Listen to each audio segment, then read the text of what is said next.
Hey, welcome back to my home studio slash bedroom. Today we're gonna make film music that sounds very classic and French, I guess, or like European.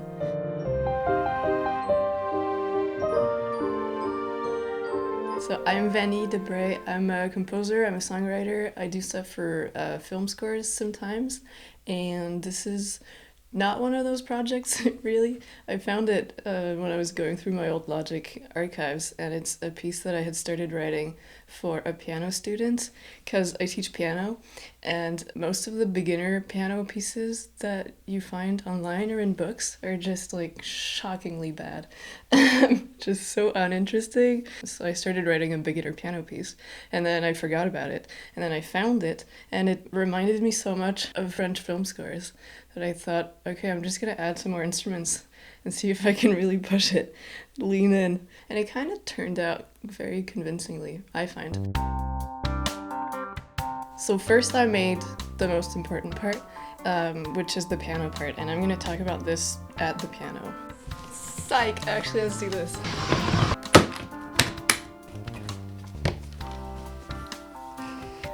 Okay, so I think the reason this type of music sounds so distinctive and recognizable and like French is because it just sounds like music that's meant to be played by an accordion. Like, really. And I think there are two factors that come into play here. Number one is the time signature. A waltz 3/4 boom check check, which was very prevalent in classical music in Europe, like popular classical music that's meant to be danced. Anytime you have a pattern like that,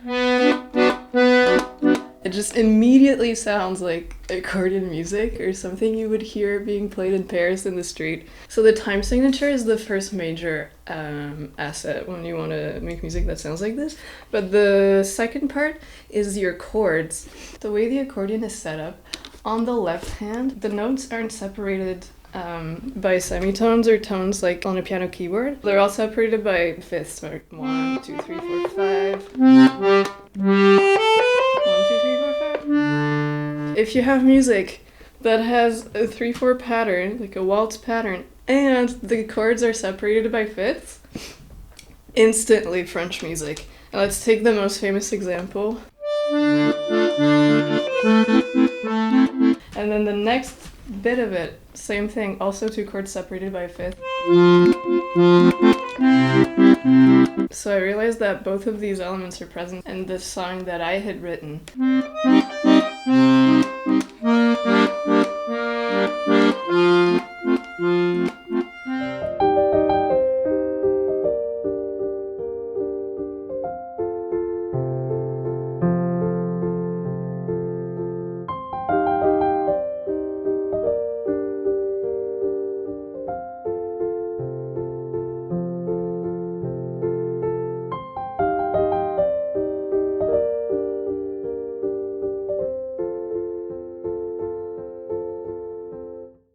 Adorable. Very good. We have those chords that are separated by a fifth. We have the waltz pattern. 1, 2, 3, 1, 2, 3, 1, 2, 3. And then repetition is just a little chunk of melody that gets repeated a bunch of times. Actually, this type of music is basically just late 19th century French classical music. All those symbolist composers, Erik Satie, Maurice Ravel, Debussy, Fauré, they all have a bunch of stuff in common.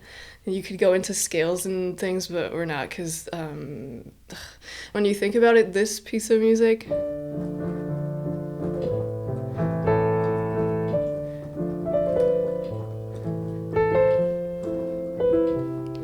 is basically just a Satie piano piece. If you take the Gnossians, like, how does it go?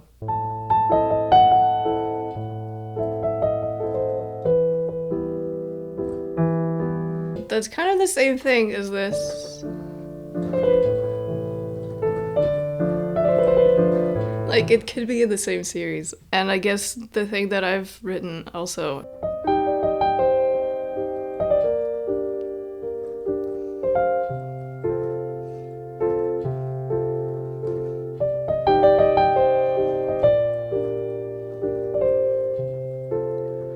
Even if you think of the gymnopédie, this has the same elements.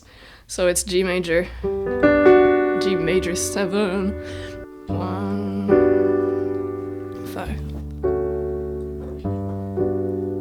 1, 2, 3. So it's got the waltz meter and it's got the chords separated by a fifth. And the melody, does the melody repeat?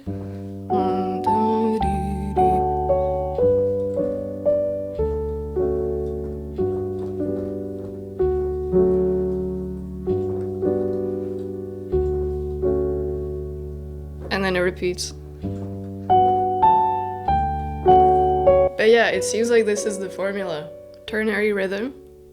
1, 2, 3, 1, 2, 3. Chords separated by a fifth. And not that many chords, like maximum 4. I have 3. And then a melody pattern that repeats many, many times. There you go. You can now write classic French music. Let's see how we orchestrate it.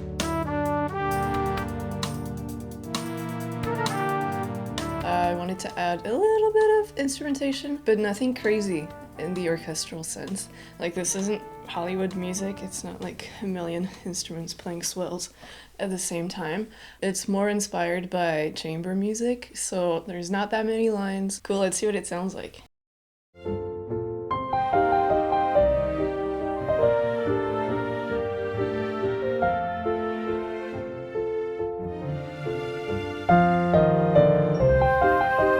Let's break down what's going on. First, I added some strings, only 3 lines. Violin, viola, and a cello that's spizzicato. Okay, so here you can see in the strings, I doubled the strings. I used 2 libraries. The first one is the free BBC orchestra, and I'm modulating the expression.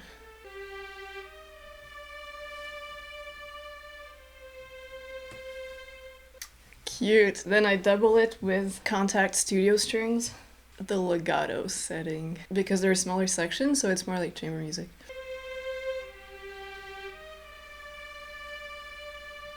It's a sort of more pointed sound now because the BBC is a bit washy. So here it is with all the strings together.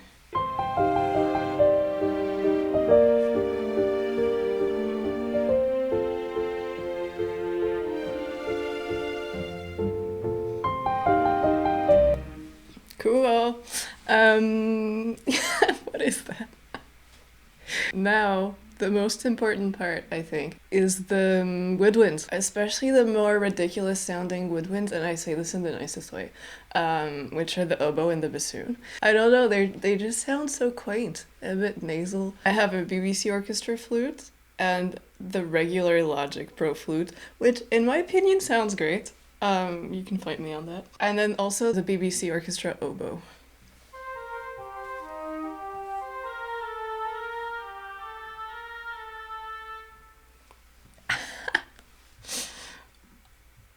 You gotta love the oboe.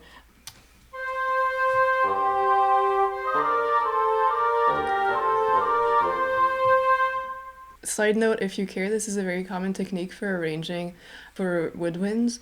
If you have 2 different instruments, it's nice to make them overlap a little bit. Like, the end of the flute's line is the same as the beginning of the oboe line, and then it's like a texture change as they flow one into the other. You don't get that abrupt end of one and start of another. Next part, the most ridiculous percussion. So we're going for like glockenspiel, celesta, they sound like raindrops. It's so cute and nice. And then I added some tubular bells, which, yes, is a real thing. Is that how you pronounce it? Tubular. They sound like European church bells, or I guess any church bells. Look, I'm gonna just play it.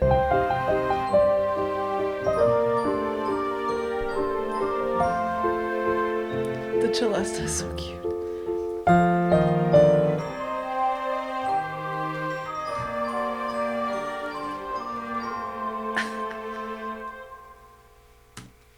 Yes, that's it.